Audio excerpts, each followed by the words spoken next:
Ladies and gentlemen, welcome to the Columbus Wired post-game recap. I'm Andy Evans, and look who decided to join me. It's a double whammy post-game recap. It's a double whammy. For the first time ever, ladies and gentlemen, love to introduce this guy, Sam Fahmi, of course, with Columbus Wired. He is one of the most brilliant photogs I've ever had the pleasure of working with. I am not just saying that because he's standing right beside me, and he kind of decides whether or not I can come to these games.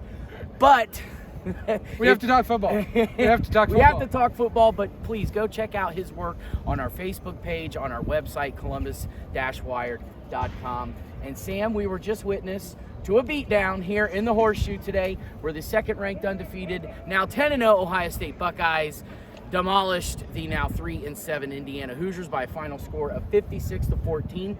Quite a few things happened in this game. Number one, Ohio State run game looked like that was what the doctor ordered. A Hoosiers defense that came in ranked 89th against the run, the 104th overall defense in the country.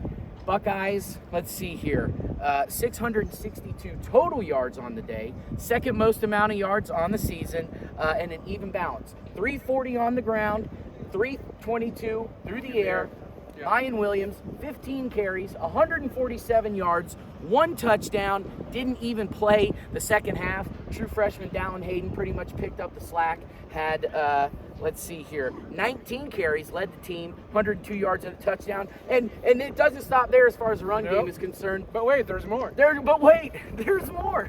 That's kind of an inside joke you and I had going on earlier. One carry, and it was a 71-yard zigzag Muhammad Ali bobbing and weaving around the field touchdown run made some for people number lose 10 their pants. Xavier Johnson. Made some people lose their pants. So let's just stop right there, because we're going to talk about the passing game, C.J. Stroud, and of course the big story about a receiver in particular. But I want to get a perspective from you, because you're down here on the field all game long, out here in the elements, braving it, while I get a nice cushy little spot up there in the press box. I stay nice and warm, and popcorn and pop and stuff like that. What is it like, though, down here for you actually getting to see the action up close? I mean, from a photographer perspective, you're not actually seeing the plays develop the way you would in the press box, because you have a significantly higher vantage point. Yeah. But looking down on it, you can kind of see some things. The way, for example, the way C.J. Stroud was disguising the run-pass option, and how, like, all of a sudden, like, we would all be looking one direction and then the ball is going the other way because we that was find beautiful. it. So you're like, those are some good things that you see, but you also see how those running backs hit the holes that the offensive line is opening for them. And like you said, they struggled last week with doing that. This week, of course, this is Indiana after all. We kind of have to keep that in perspective. But man, they were having their way, and that run by Xavier Johnson was just absolutely, like, you're like, oh, he's gonna get stopped. And that's the same thing that he hit a couple defenders on his right. way. But it's the same thing Ryan Day said in his post-game press conference. He was like, I kept thinking he was going to go down, and he never did. And so that works. That's good. Where were you at for that one? I was in that far. Way. I was in that far corner. Oh, so you had he came right at me. Right at you. What about the run Ryan Williams had? The big long touchdown run that he busted through the open gap and went up this way. Actually, my picture of him is very reminiscent of the Eddie George picture, where the opposing team is running behind him. As far as Ryan Williams is concerned? As far as Ryan Williams. So you'll be seeing that probably a little bit later today. That's what I'm talking about, folks. This is why this man is the best. I'm telling you. His stuff is non-comparable. So passing-wise, you mentioned C.J. Stroud through the air today. Once again, what the doctor ordered when you're thrown against the 108th ranked passing defense. 17-28, 297 yards, 5 touchdown passes, no interceptions, no sacks taken, and the receivers that caught the ball, you had Marv, old money man Marv, 7 catches for 135 and a touchdown. Marvin Harrison could have had more had CJ not missed him twice on this side. I mean, he was kind of wide open. CJ just overthrew him, so he could have actually, both of them could have had more yards on their play, but still. Julian Fleming had a drop down here, and I mean, the ball just squarely hit him right in the numbers. Yeah. And boy, that was a tough drop to watch. But, good point. Yeah, CJ's passing stats could have been a lot better had it not been for a couple drops. And we're saying this, and he threw for 5 touchdowns. Yeah, right. There's that. Yeah. So, I mean, his yardage may have been more. Maybe Right. the touchdowns would have been the same, but still. Cade Stover, old farmer Cade, our boy from Lexington, Ohio. Becoming easily one of my most favorite Buckeyes to watch play. Not just, he's a big dude, but he's a tight end, and tight ends getting play at Ohio State is not usually a big thing. So watching him really be a big part of this offense has been really cool. And he's just bulldozing people over. Oh my gosh. He is not a small guy. The touchdown over here. His second of the day. His first one was an easy one right here in the corner off of play action. I mean, he was wide open and just caught it and was in the end zone. Second one, though, for I think 12 yards. I mean, he catches the ball, he's kind of stiff-armed. Yep. And then he stretched into the end zone. And then he knocks into one defender, brushes him off, and then stretches out to get the touchdown. Yeah, he is. I mean, it's unbelievable how reliable. It's not unbelievable how reliable he has become, but the fact that CJ is going to him more often, and of course with Jackson Smith and Jigba out, it's understandable that now he needs a new target. But Cade Stover has definitely turned into someone very reliable for him. And he's been great for this offense. It's a good safety valve for CJ and an outlet for him to throw to when you can't find anybody else. And CJ's running now, apparently. Yeah. Hey, 4 carries for 8 yards today. He could have had a 40-yarder had he not stepped out of bounds. Yeah. And actually, he even said in the press conference. It was funny to see him get really mad at himself for stepping out of bounds. He did. That it was just he's starting. Maybe he's starting to like the run. We don't know. But it was a good run. He even said, post-game press conference, which check out our YouTube channel. We're going to have both Cam Babb, CJ Stroud, and Ryan Day post-game press conferences on there. He said, I consider myself a pretty good runner, but was a little upset because he decided to step out and tried to take on the linebacker. And instead it resulted in, I think, a 1-yard gain or maybe even a 1-yard loss or something. It didn't go for positive yards. The one that was over here got a first down. I don't remember which one. We might be thinking of I think we're thinking of 2 different plays. Yeah. You know what? We are. Oh, okay. What quarter was that? Third quarter. Third quarter. Okay. Yeah, I'm thinking of the first quarter when it was a long, over there. But at any rate, Stroud still, good day. Stover 3 catches, 45 yards, 2 touchdowns. Emeka Buka only had 2 catches for 38, but he had an 8-yarder or something over here. A nice little touchdown catch. But the real story, Sam, of the game. The best story of the game. I mean, this could be the best story of the entire season. Could not be happier. 2-time and current captain, Cam Babb, has played in 7 games his entire career. Finally gets the opportunity to come in today and has not only the first catch of his OSU career, but it's for an 8-yard touchdown. Where were you at when that play happened? I was actually on the other side of the end zone, unfortunately, but I did catch. But on the same side. On the same side, okay. But I did catch his back catching the ball, and I actually looked at my camera and I was like, did that jersey say number 0? Because I'm like, that can't be. He hasn't played all year. Yeah. So, and then all the celebration kind of came towards us. So there will be, but it was just. You would have been right there when the whole. Yep. One of the, we talk a lot about Cam Babb, but Cam Babb is probably one of the nicest guys, the most genuine guys. And as CJ said in the post-game press conference, he's one of the more respected guys on this team. And just to see him not only just catch his first catch as a touchdown, but also how all of his teammates just mobbed him. And they took a delay of penalty. I know. Or delay of game penalty, and it was totally worth it. Just take another one. Who cares? This was probably the highlight of the game. Yeah. And if you're going to talk about anything about this Indiana game, this is definitely it. That's the storyline, you know, absolutely. I mean, once again, you'll see the post-game interview.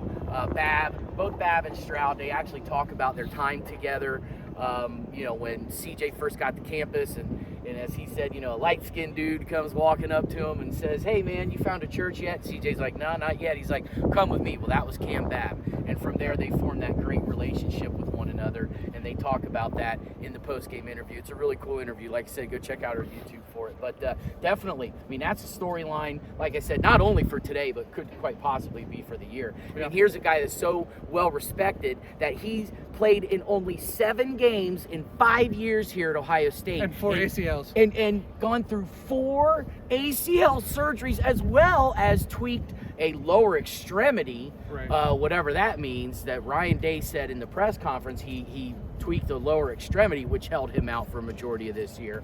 But the fact he's gone through all of that, and he's been voted a captain twice. Twice at Ohio State. There's not many two-time captains here at Ohio State. Including last year, where he knew before the season started that he was going to be out for the year. Yeah. So that just tells you how much, not just the team, but also the coaching staff respects Cam Babb as a member of the Ohio State Buckeyes. Well, think about it. CJ was making the comment about Cam, the fact that, he's been here for 5 years. That's like 2018. Think about it. He was talking about some of the guys that Cam Babb has been on the team with, and they're probably blowing up his phone, and you start thinking about these names, and you're like, wow, there's some names that he played with. Chase Young, J.K. Dobbins, obviously Chris Olave, Garrett Wilson, a guy like Justin Fields, Dwayne Haskins, going all the way back 2018. This dude's been around and definitely played with some big names. So once again, go check out the interview. It was good stuff. And before we go, though, can't not talk about the defense. Had a great day today. Held the Hoosiers to 269 total yards, 10 tackles for loss, including 4 sacks. Steel Chambers with 10 tackles, 1 for loss, half a sack. Lathan Ransom, your safety, 9 tackles, including 1.5 sacks, and had the first blocked punt of the season. Now, where were you for that? Right over here, trying to maneuver my camera gear with the rain gear, because it was. If you haven't Did you get seen a the shot? game, Did you get a shot? Oh! I did not. Hey, it happens sometimes. I guess they'll keep me around. Damn near perfect, but every now and again you're allowed a slight. That's all right. I do want to keep let's keep in mind, we have Maryland next week. We have the team up north the week after 2 weeks, that. Yep. Keep in mind that this is, after all, Indiana.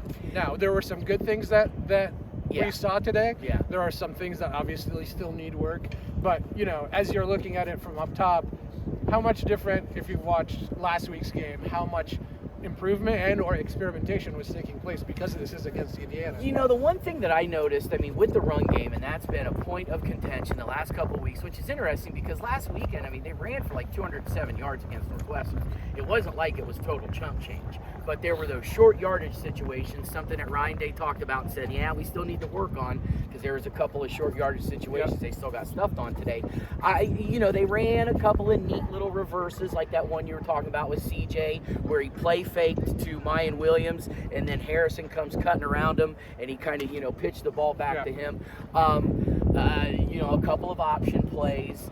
Otherwise, I still think that Ohio State, they kind of expanded a little bit, because I've noticed them contracting the run game to either kind of primarily running out of the pistol or even under center, and they seem to run out of the shotgun a little bit more often. Yeah. Otherwise, I kind of think that they kept it still maybe a couple of tricks here up Brian Day's sleeve. I don't doubt it. Doesn't want to let go of until you know who comes in here in 2 weeks. Absolutely. So, really, other than that, I think that today Ohio State was content with just kind of playing basic football, not opening up the playbook too much, because once again, I think Ryan Day's got a couple of tricks up his sleeve he doesn't want to let go of until you know who comes in here in 2 weeks. So something like that CJ running. Yeah.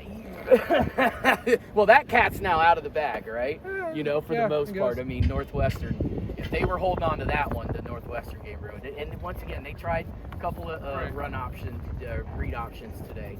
But, otherwise, 42-point victory, and I think they were favored by like 40 points. So they just got the spread in. Yeah, and we also want to wish health to Mayan Williams, because that running back room is getting awfully thin. And that was one thing. I don't think anybody specifically asked him as to what was going on with Mayan Williams. He just said he expects him to be back next week. Right. And in one of the locker room conversations in the post game, CJ said it doesn't look like it's going to be too bad. So right. Hopefully it's just a minor thing. But you know what?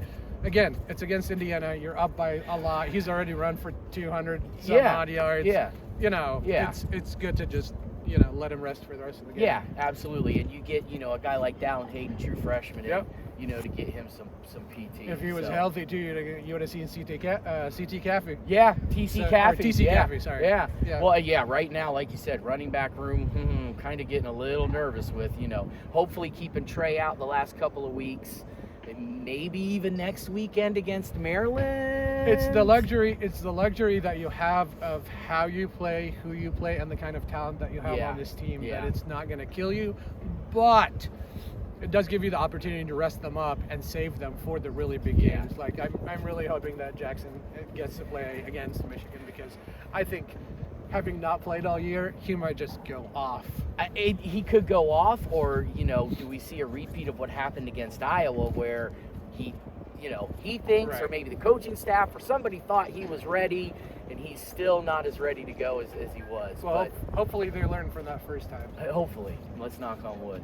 So, ladies and gentlemen, we appreciate you guys coming along for the ride, as always. Once again, I'm Andy Evans. I'm Sam Fahmi. He is Sam Fahmi. We are Columbus Wired, and we appreciate you guys checking out our post-game recap. And until, well, not the Maryland game, but until 2 weeks, you know who, in 2 weeks, right here on this very field. Eat some turkey, eat some stuffing. Yes. Watch some World Cup, because the World Cup starts Cup's in a few on. days. Yeah, that's right. And get yourself ready for some OSU versus those people up north. We'll keep it PG on that one. PG's good.